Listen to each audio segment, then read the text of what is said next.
ಅಯ್ಯೋ, ಒಡವೆ ವಸ್ತ್ರಗಳಿಗೆ ಏನು ಕಡಿಮೆ ಅತ್ತಿಗೆ. ವಜ್ರದ ಹಾರ ವಜ್ರದೋಲೆಯಿಂದ ಹಿಡಿದು ಮಾಡಿಸಿದ್ದೀವಿ. ಕೆಂಪಿನ ಸೆಟ್, ಮುತ್ತಿನ ಸೆಟ್ ಎಲ್ಲ ಬೇರೆ ಇದೆ.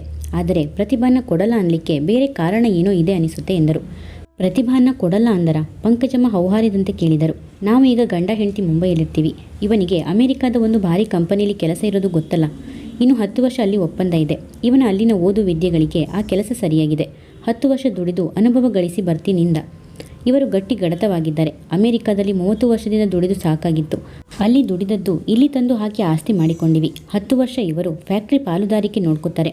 ಆಮೇಲೆ ಅವನು ಕಂಪನಿಯಿಂದ 20 ಲಕ್ಷ ರೂಪಾಯಿ ಪರಿಹಾರಧನ ತಗೊಂಡು ಮುಂಬೈಗೆ ಬಂದು ಅಲ್ಲೇ ಪಾಲುದಾರಿಕೆ ನೋಡ್ಕೋತಾರೆ. ಆದರೆ ಈ ವಿಷಯ ಕೇಳಿ ನಮ್ಮತ್ತಿಗೆ ಮುಖ ಸೊಟ್ಟಗೆ ಮಾಡಿದಳು. ಏನಮ್ಮ ಸರಸ್ವತಿ, ನೀವೆಲ್ಲ ಇಲ್ಲೇ ಬಂದು ಸೆಟ್ಲಾಗ್ತೀರಿ, ಮಗಳು ಕಣ್ಮುಂದೆ ಇರ್ತಾಳೆ ಅನ್ನೋ ಆಸೆಗೆ ನಮ್ಮ ಪ್ರತಿಭಾನ ನಿಮ್ಮ ಚಂದ್ರುಗೆ ಕೇಳೋಣ ಅಂತ ಅಂದ್ಕೊಂಡೆ. ಆದರೆ ಅವನು 10 ವರ್ಷ ಅಮೆರಿಕದಲ್ಲಿ ಇರುತ್ತಾನೆ ಅಂದರೆ ಪ್ರತಿಭಾ ಅವರಪ್ಪ ಇಬ್ಬರೂ ಒಪ್ಪಲ್ಲ. ಅವರಿಗೆ ಮಗಳು ಕಣ್ಣೆದುರೇ ಇರಬೇಕು ಅನ್ನೋ ಆಸೆ ಅಂತ ಏನೇನೋ ಅಂದಳು.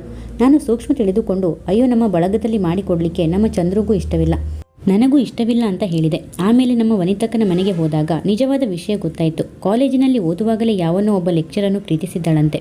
ಅವನೇ ಮನೆ ಅಳಿಯನಾಗಿ ಬರ್ತಾನಂತೆ. ಇವಳಿಗೇನು ಬಂತು ಕೇಳು. ದುಡ್ಡಿನ ಆಸೆಗೆ ಗಂಡು ಮಕ್ಕಳನ್ನು ದುಬಾಯಿಗೆ ಓಡಿಸಿ ತಾನು ಇಲ್ಲಿ ಕೂತಳು. ಅಳಿಯನನ್ನು ಮನೆಗೆ ಕರೆಸಿಕೊಂಡು ಎಲ್ಲ ಸುರಿತಾ ಇದ್ದಾಳೆ ಅಂತ ನಮ್ಮಕ್ಕ ಸಹ ಬೈದಳು. ಇಷ್ಟು ವಿಷಯ ಹೇಳಿದ ಸರಸ್ವತಿ, ಅತ್ತಿಗೆ, ನಾವು ಈ ಸಲ ಇಲ್ಲಿಗೆ ಬಂದ ಉದ್ದೇಶ ಏನು ಗೊತ್ತಾ? ಇಲ್ಲಿ ವೆಂಕಟರಾವ್ ಅಂತ ಇದ್ದಾರೆ. ಅವರು ಒಂದು ಮದುವೆ ಮಂಗಳಧಾಮ ಸ್ಥಾಪಿಸಿದ್ದಾರೆ. ಹಣ ಒಂದು ಕೊಟ್ಟರೆ 8 ದಿನದಲ್ಲಿ ನಾವು ಹೇಳ್ತೀವೋ ಹಾಗೆ ಸಕಲ ಏರ್ಪಾಡು ಮಾಡ್ತಾರೆ. ಅಣ್ಣನ ಮನೆಯಿಂದ ಹೆಣ್ಣು ಬೇಡಲು ಹೋದೆ. ಸುಣ್ಣದ ಗೋಡೆ ಮರೆ ಮಾಡಿ ಅತ್ತಿಗವ್ವ ಕಣ್ಣು ಚಿವುಟಿದಳು ಪುರುಷಾಗೆ. ಈ ಜಾನಪದ ಗೀತೆ ಕೇಳಿದೆಯೋ ಇಲ್ಲವೋ? ನಾನು ಹಾಗೆ ಪ್ರತಿಜ್ಞೆ ಮಾಡಿ ಬಂದಿದ್ದೀನಿ. ಹೆಣ್ಣು ಕೊಡಲಿ ಬೇಡ, ಕಣ್ಣು ಚಿವುಟರಿ ಬೇಡ. ಅನ್ನಿಗರ ಮಗಳು ಅತಿ ಚೆಲುವೆ ಆ ಹೆಣ್ಣು ಸೊಸೆ ಮಾಡಿ ನಿಮ್ಮೂರ ಮೇಲೆ ದಿಬ್ಬಣ ಕರೆತರುವೆ. ಹೀಗೆ ಒಳ್ಳೆ ಹೆಣ್ಣು ಸಿಕ್ಕರೆ ಲಗ್ನ ಸಹ ಇಲ್ಲೇ ಮಾಡ್ತೀವಿ ಎಂದರು. ಈಗ ನನಗೆ ಬಿಸಿ ಬಿಸಿ ಕಾಫಿ ಬೇಕು, ಹೆಣ್ಣಲ್ಲ ಎಂದ ಚಂದ್ರು. ಬಂದು ಇಷ್ಟು ಹೊತ್ತಾದರೂ ಕಾಫಿನೂ ಕೊಡದೆ ಅತ್ತಿಗೆ ನಾದಿ ನೀರು ಹರಡ್ತಾ ಕೂತು ಬಿಟ್ರಲ್ಲ ಎಂದ ಪಂಕಜಮ್ಮನ ಪತಿ. ಅಯ್ಯೋ ಹೇಳಿ, ಎಲ್ಲರೂ ಕೈಕಾಲು ತೊಳೆದುಕೊಳ್ಳಿ, ಎಲ್ಲರೂ ಬಿಸಿ ಬಿಸಿ ಕಾಫಿ ಉಪಹಾರ ತೆಗೆದುಕೊಳ್ಳೋಣ. ಪಂಕಜಮ್ಮ ಎಲ್ಲರನ್ನೂ ಉಪಚರಿಸಿದರು. ಎಲ್ಲರೂ ಕೈಕಾಲು ತೊಳೆದು ಡೈನಿಂಗ್ ಹಾಲಿಗೆ ಬಂದರು. ಚೆಂದು ಕಾಫಿ ತಗೊಂಬಾಮ. ಚೆಂದು ಸ್ಟೀಲ್ ಕೆಟಲಲ್ಲಿ ಕಾಫಿ ತಂದು ಎಲ್ಲರಿಗೂ ಬಗ್ಗಿಸಿದಳು. ಬೆಳ್ಳಿ ಲೋಟಗಳಲ್ಲಿ ಬಗ್ಗಿಸಿದ್ದ ಕಾಫಿಯನ್ನು ಎಲ್ಲರೂ ಒಂದೊಂದು ಲೋಟ ತೆಗೆದುಕೊಂಡರು. ತುಸು ಕೆದರಿದ ಮುಂಗುರುಳು ಒಲೆಯ ಮುಂದೆ ಇದ್ದುದರಿಂದ ಕೆಂಪೇರಿದ ಮುಖ, ಬಳಲಿದಂತೆ ಕಂಡ ಮುಖದಲ್ಲಿ ಹೊಳಪಿನ ಕಾಂತಿಯುತ ಕಣ್ಣುಗಳು, ಉಟ್ಟ ಗುಲಾಬಿ ಬಣ್ಣದ ಪಾಲಿಸ್ಟರ್ ಸೀರೆಯಲ್ಲಿ ಅತ್ಯಂತ ಮುದ್ದಾಗಿ ಕಂಡ ಹುಡುಗಿಯನ್ನು ಸರಸ್ವತಿ, ಯಾರು ಅತ್ತಿಗೆ ಹುಡುಗಿ ಎಂದಳು. ನನ್ನ ಮಗಳು ಎಂದು ಪಂಕಜಮ್ಮ ನಕ್ಕರು. ಸರಸ್ವತಿ ಹುಸಿ ಮೊನಿಸಿನಿಂದ, ಅತ್ತಿಗೆ, ನಿಮಗೆ ಒಬ್ಬ ಮಗಳಿದ್ದರೆ ನಾನ್ಯಾಕೆ ಹೊರಗಡೆ ಹೆಣ್ಣು ಹುಡುಕಿಕೊಂಡು ಹೋಗ್ತಿದ್ದೆ? ನಮ್ಮ ರಾಮಣ್ಣ, ರಂಗನಾಥಣ್ಣ ಇಬ್ಬರು 3 ಗಂಡು ಮಕ್ಕಳಿಗೆ ಸ್ಟಾಪ್ ಮಾಡಿಸಿಬಿಟ್ಟರು ಎಂದರು. ರಾಮರಾಯರು ತಂಗಿಯನ್ನು ಸಂತೈಸಿ, ಇರಲಿ ಬಿಡಮ್ಮ, ನಮ್ಮೂರಲ್ಲೇ ಒಂದು ಭರ್ಜರಿ ಹುಡುಗಿನ ಹುಡುಕೋಣ ಎಂದರು. ಸರಸ್ವತಿಯ ಪತಿ ರಾಜಶೇಖರ್ ಈಗ ಮಾತಾಡಿ, ಬರೀ ಭರ್ಜರಿ ಹುಡುಗಿ ಆದರೆ ಸಾಲದು, ನಮ್ಮ ಪ್ರತಿಭಾನ ಮೀರಿಸೋ ಸುಂದರಿ ಆಗಿರಬೇಕು. ಇದು ನಮ್ಮ ಸರಸು ಹಠ. ಮೊದಲಿಂದ ನನ್ನ ತಂಗಿ ಮಗಳು ಅಂತಲೇ ಅಂದ್ಕೊಂಡಿದ್ವಿ. ಈಗ ಅವರೇ ವರಸೆ ಬೇರೆ ತೆಗೆದಿದ್ದಾರೆ ಎಂದರು. ನಿಮಗೆ ಮುಂಬೈನಲ್ಲಿ 3 ಜನ ಸಿಸ್ಟರ್ಸ್ ಇದ್ದಾರಲ್ಲ, ಅವರಿಗೂ ಹೆಣ್ಣು ಮಕ್ಕಳಿರಬಹುದಲ್ವಾ? ರಾಮರಾವ್ ಪ್ರಶ್ನೆಗೆ ರಾಜಶೇಖರ್, 3 ಜನ ತಂಗಿಯರೇನೂ ಇದ್ದಾರೆ. ಒಟ್ಟು ಇವನ ವಯಸ್ಸಿಗೆ ಸರಿ ಹೋಗುವ 6 ಜನ ಹುಡುಗಿಯರು ಇದ್ದಾರೆ. 20ನೇ ವಯಸ್ಸಿನಿಂದ 24-25 ವಯಸ್ಸಿನವರೆಗಿನ 6 ಹುಡುಗಿಯರಿದ್ದಾರೆ. ಆದರೆ ನಮ್ಮ ದೊಡ್ಡ ತಂಗಿ ಮಗಳು ಪ್ರತಿಭಾಳಷ್ಟು ರೂಪವತಿ ಯಾರಿಲ್ಲ. ಸಾಮಾನ್ಯ ರೂಪಿನ ಹುಡುಗಿಯರನ್ನು ನಮ್ಮ ಚಂದು ಒಪ್ಪಲ್ಲ ಎಂದರು. ಪಂಕಜಮ್ಮ ಅಭಿಮಾನದಿಂದ, ಏಕೆ ಒಪ್ಪಬೇಕು? ಅವನೇ ಒಳ್ಳೆ ರಾಜಾದಿರಾಜ ಇದ್ದಾಗೆ ಇದ್ದಾನೆ ಎಂದರು. ಕಾಫಿ ಮುಗಿಸಿ ಎಲ್ಲರೂ ಹಜಾರಕ್ಕೆ ಬಂದರು. ಸರಸ್ವತಿ ಪೆಟ್ಟಿಗೆ ತೆಗೆದು ಅಣ್ಣ ಅತ್ತಿಗೆಯರಿಗಾಗಿ ತಂದಿದ್ದ ಸೀರೆಗಳು, ಶರ್ಟ್ ಪೀಸ್ಗಳು, ಪ್ಯಾಂಟ್ ಪೀಸ್ಗಳು, ಸುಗಂಧ ಶೀಸೆಗಳು ಎಲ್ಲವನ್ನೂ ಕೊಟ್ಟರು. ಇದೆಲ್ಲ ಹಳ್ಳಿಯಿಂದ ಬರೋ ನಮ್ಮ ಇನ್ನೊಬ್ಬ ಅತ್ತಿಗೆಗೆ, ಅಣ್ಣನಿಗೆ ಎಂದು ಇನ್ನೊಂದು ಸೂಟ್ಕೇಸ್ ಬದಿಗಿಟ್ಟರು. ಪಂಕಜಮ್ಮನ ಪತಿ ರಾಮರಾಯರು ಹಾಗೂ ಹಳ್ಳಿಯಲ್ಲಿದ್ದ ಅವರ ತಮ್ಮ ರಂಗನಾಥ್, ಈ ಇಬ್ಬರು ಸೋದರರಿಗೆ ಸರಸ್ವತಿ ಒಬ್ಬಳೆ ತಂಗಿ. ವಿವಾಹವಾದೊಡನೆ ತಮ್ಮ ಪತಿಯೊಡನೆ ಅಮೆರಿಕಾಗೆ ತೆರಳಿದ ಆಕೆ ಆಗಾಗ 6-7 ವರ್ಷಗಳಿಗೆ ಒಮ್ಮೆ ಬಂದರು. ಮುಂಬೈನಲ್ಲಿದ್ದ ತಮ್ಮ ಪತಿಯ 3 ಜನ ಸೋದರಿಯರು, ಪತಿಯ ಅಣ್ಣ ಅವರುಗಳ ಮನೆಯಲ್ಲೇ 2 ತಿಂಗಳು ಕಳೆದು ಮತ್ತೆ ಅಮೆರಿಕಾಗೆ ಹೊರಟು ಬಿಡುತ್ತಿದ್ದರು. ತಮ್ಮ ಕಡೆಯವರೆಲ್ಲ ಮುಂಬೈನಲ್ಲೇ ಇದ್ದುದರಿಂದ ರಾಜಶೇಖರ್ ಸಹ ಮುಂಬೈನಲ್ಲೇ ನೆಲೆಸಲು ಯೋಚಿಸಿ 2 ವರ್ಷದಿಂದ ಸಿದ್ಧತೆ ನಡೆಸಿದ್ದರು. ಒಂದು ಮೋಟಾರ್ ಬಿಡಿಭಾಗಗಳ ತಯಾರಿಕಾ ಕಂಪನಿ ಪಾಲುದಾರರಾಗಿ ಒಂದು ಬಂಗಲೆ ಸಹ ಅಲ್ಲೇ ಕೊಂಡುಕೊಂಡಿದ್ದರು. ಅವರು 30 ವರ್ಷದಿಂದ ಅಮೆರಿಕಾದಲ್ಲಿ ಇದ್ದವರು. ಈ ವರ್ಷದಿಂದ ಭಾರತಕ್ಕೆ ಬರುವವರಿದ್ದರು. 29 ವರ್ಷದ ಚಂದ್ರು ಅವರ ಒಬ್ಬನೇ ಮಗ. ಅಮೆರಿಕಾದಲ್ಲೇ ಹುಟ್ಟಿ ಬೆಳೆದು ಅಲ್ಲೇ ಉನ್ನತ ಅಭ್ಯಾಸ ಪೂರೈಸಿದ ಅವನು ಅಲ್ಲಿಯ ಒಂದು ದೊಡ್ಡ ಕಂಪನಿಯಲ್ಲಿ ಕೆಲಸಕ್ಕೆ ಸೇರಿದ. ತಿಂಗಳಿಗೆ $10,000 ಸಂಬಳ. ಇನ್ನು 10 ವರ್ಷ ಅವನು ಆ ಕಂಪನಿಯಲ್ಲಿದ್ದು ಕೆಲಸ ಮಾಡಿ 20 ಲಕ್ಷ ರೂಪಾಯಿ ಪರಿಹಾರ ಧನ ಪಡೆದು ಬರುವವನಿದ್ದ. ಸರಸ್ವತಿ ಇದೇ ಮೊದಲ ಬಾರಿಗೆ ಅಣ್ಣನ ಮನೆಗೆ ಬಂದಿದ್ದರು. ಪಂಕಜಮ್ಮನ ದೊಡ್ಡ ಮಗ ಮುಂಬೈನಲ್ಲಿ ನೆಲೆಸಿದ್ದ. 2ನೆಯ ಮಗ ಅಮೆರಿಕಾದಲ್ಲಿದ್ದ. ಅವರಿಬ್ಬರ ಬಗ್ಗೆ ಪಂಕಜಮ್ಮನಿಗೆ ಸರಸ್ವತಿಯ ಬಳಿ ಎಷ್ಟು ವಿಚಾರಿಸಿದರೂ ತೃಪ್ತಿಯಿಲ್ಲ. ತಮ್ಮ ಮೊಮ್ಮಕ್ಕಳು, ಸೊಸೆಯಂದಿರು ಎಲ್ಲರ ಬಗ್ಗೆ ಕೇಳಿದರು. ದೂರದ ಕಾಶ್ಮೀರದಲ್ಲಿದ್ದ 3ನೆಯ ಮಗನ ಬಗ್ಗೆ ತಮಗೆ ತಿಳಿದ ಕ್ಷೇಮ ಸಮಾಚಾರ ಹೇಳಿದರು. ಹೀಗೆ ಬಹುಹೊತ್ತು ಮಾತುಕತೆ ಮುಂದುವರಿಯಿತು. ಹೊರಗಡೆ ಕರೆಗಂಟೆ ಬಾರಿಸಿದಾಗ ನಿಂಗಿ ಬಂದು ಅಮ್ಮ ಯಾರೂ ಬಂದಿದ್ದಾರೆ ಎಂದು ಹೇಳಿದಳು. ಆಗ ಅತ್ತಿಗೆ ನಾದಿನಿಯರಿಬ್ಬರು ಗಡಿಯಾರ ದಿಟ್ಟಿಸಿದರು. ಓ 5 ಗಂಟೆ, ಬಹುಶಃ ವೆಂಕಟರಾವ್ ಇರಬಹುದು ಎಂದಳು ಸರಸ್ವತಿ. ಮುಂಬೈನಲ್ಲೇ ಅವರನ್ನು ಬೇರೆ ಒಂದು ಕಾರ್ಯಕ್ರಮದಲ್ಲಿ ನೋಡಿದ್ದರಿಂದ ಸರಸ್ವತಿ ತಾನೇ ಹೋಗಿ ಸ್ವಾಗತಿಸಿದಳು. ಮಾತಾಡುತ್ತಿದ್ದಂತೆಯೇ ಮಹಡಿಯಿಂದ ರಾಮರಾವ್, ರಾಜಶೇಖರ್, ಚಂದ್ರು ಇಳಿದು ಬಂದರು. ಆತ ಟೈಮ್ ಟೇಬಲ್ ಹೇಳುವಂತೆ ನಾಳೆ 12 ಗಂಟೆಗೆ ಒಂದು ಹುಡುಗಿಯ ಕಡೆಯವರು ಬರ್ತಿದ್ದಾರೆ. ಹುಡುಗಿ BA ಓದಿದ್ದಾಳೆ, ತಂದೆ ಲಾಯರ್. ನಾಳೆ ಸಂಜೆ 6 ಗಂಟೆಗೆ ಇನ್ನೊಂದು ಹುಡುಗಿ ಕಡೆಯವರು ಬರ್ತಿದ್ದಾರೆ. ಹುಡುಗಿ ತಂದೆ ಡಾಕ್ಟರ್, ಹುಡುಗಿ ಒಬ್ಬಳೇ ಮಗಳು, MA ಓದಿದ್ದಾಳೆ. ಒಟ್ಟು ನಾನು 12 ಜನ ಕನ್ಯಾ ಪಿತೃಗಳನ್ನು ಕನ್ಸಲ್ಟ್ ಮಾಡಿದ್ದೀನಿ. 2 ದಿನಕ್ಕೆ ಇಬ್ಬರಂತೆ ಕರೆಸ್ತೀನಿ. ಯಾವುದೇ ಹುಡುಗಿ ನಿಮಗೆ ಸೆಟ್ಲ್ ಆಗಿಬಿಟ್ಟರೆ ಮುಂದೆ ಕರೆಸೋಷ್ಟು ಇಲ್ಲ ಎಂದರು.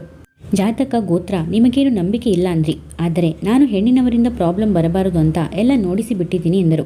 ಸರಸ್ವತಿ ಮಾತಾಡಿ, ಮದುವೆ ಆದ 1 ತಿಂಗಳಿಗೆ ಸರಿಯಾಗಿ ಅವನು ಹುಡುಗಿನ ಅಮೆರಿಕಾಗೆ ಕರೆದುಕೊಂಡು ಹೊರಟು ಹೋಗ್ತಾನೆ.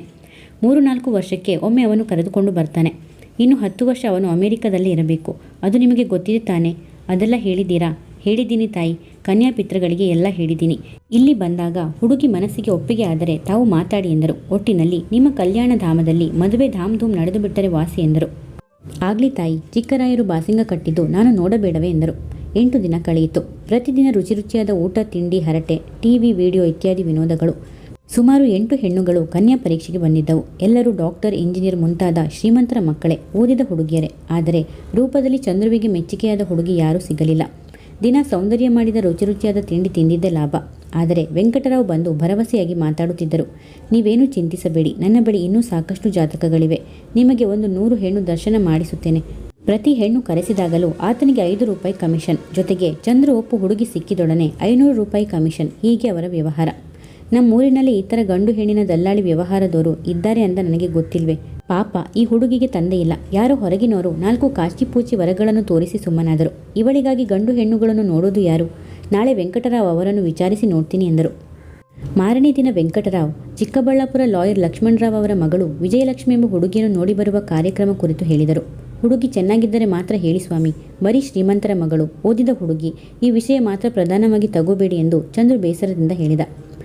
ನಾನು ತೋರಿಸಿದ ಪ್ರತಿಯೊಂದು ಹುಡುಗಿನೂ ರೂಪವತಿನೇ ಸ್ವಾಮಿ, ಆದರೆ ಏಕೋ ನಿಮ್ಮ ಮನಸ್ಸಿಗೆ ಬಂದಿಲ್ಲ. ಋಣಾನುಬಂಧ ಇದ್ದರೆ ಕಾಡು ಕಪಿಯಂತ ಹುಡುಗಿ ಸಹ ರೂಪವತಿಯಾಗಿ ತೋರುತ್ತಾಳೆ ಎಂದು ಲೋಕಾರೂಢಿ ಮಾತಾಡಿದರು. ಏಕೋ ಚಂದ್ರುವಿಗೆ ತೃಪ್ತಿಯಾಗಲಿಲ್ಲ. ಈತ ಬರೀ ಮಾತಿನಲ್ಲೇ ಮೋಡಿ ಹಾಕುತ್ತಾರೆ ಎನಿಸಿತು. ಪಂಕಜಮ್ಮ ಆ ದಿನ ಮಾತಾಡಿ, ಏನ್ರಿ ವೆಂಕಟರಾಯರೇ, ನಮ್ಮ ಹುಡುಗಿಗೊಂದು ವರ ನೋಡಬೇಕಲ್ಲ ಎಂದರು. ಆ ಹೊತ್ತಿಗೆ ಸೌಂದರ್ಯ ಕಾಫಿ ತಂದಳು. ಈ ಹುಡುಗಿನ ವೆಂಕಟರಾಯರು ವಿಚಾರಿಸಿದರು.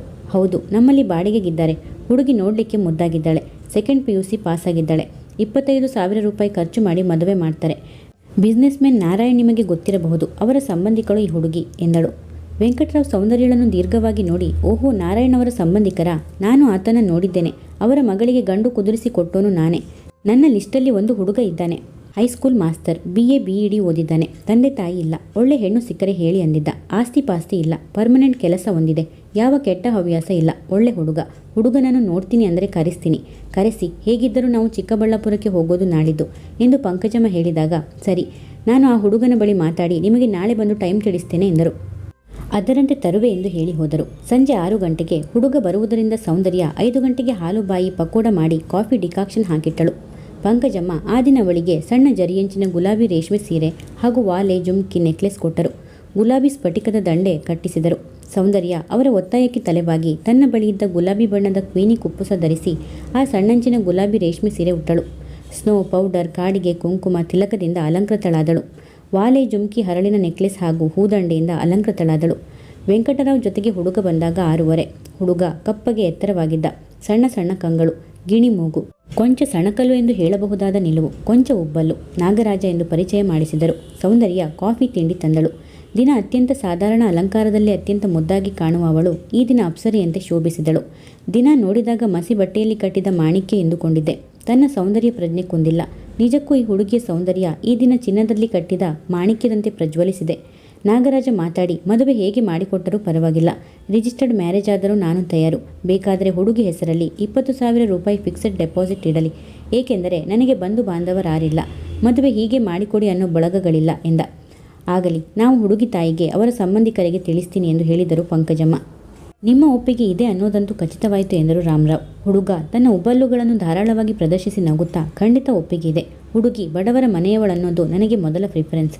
ಏಕೆಂದರೆ ನನ್ನದು ಖಾಸಗಿ ಶಾಲೆ. ನನಗೆ ಬರೋ ಸಂಬಳದಲ್ಲಿ ಮನೆ ಕೆಲಸದವಳು, ಆಳು ಕಾಳುಗಳು ಅಡುಗೆಯವರ ನೀಡೋದಕ್ಕೆ ಸಾಧ್ಯವಿಲ್ಲ. ಒಪ್ಪವಾಗಿ ಅಡಿಗೆ ಕೆಲಸ ತೂಗಿಸೋ ಹುಡುಗಿ ನನಗೆ ಸಾಕು. ಒಳ್ಳೆಯ ಮನೆತನದ ಹುಡುಗಿ ಸಾಕು. ಇದಕ್ಕಿಂತ ಇನ್ನೇನು ಬೇಕು? ಜಾತಕ ಗೀತಕದಲ್ಲಿ ನನಗೆ ನಂಬಿಕೆ ಇಲ್ಲ ಎಂದ. ಪಂಕಜಮ್ಮ ಅಡ್ಡಗೋಡೆಯ ಮೇಲೆ ದೀಪವಿಟ್ಟಂತೆ, ಆಗಲಿ, ನಾವು ಯಾವುದು ಹುಡುಗಿ ಹಾಗೂ ಅವರ ತಾಯಿಯ ಅಭಿಪ್ರಾಯ ತಿಳಿದು ಮಾತಾಡ್ತೀವಿ. ಇನ್ನು 8 ದಿನದಲ್ಲಿ ಹುಡುಗಿಯ ವಿಷಯ ವೆಂಕಟರಾವ್ ಅವರ ಕೈಲಿ ಹೇಳಿ ಕಳಿಸ್ತೀನಿ ಎಂದರು.